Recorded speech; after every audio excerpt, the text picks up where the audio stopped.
First, click the Settings icon. Next, click General. Then scroll down to Accessibility. Then scroll down and click Assistive Touch, and then turn it on.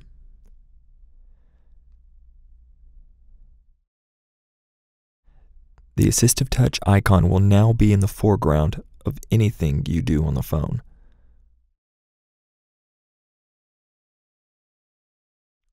You'll notice it has several anchor points on the sides of your screen. Now you don't have to use your home button.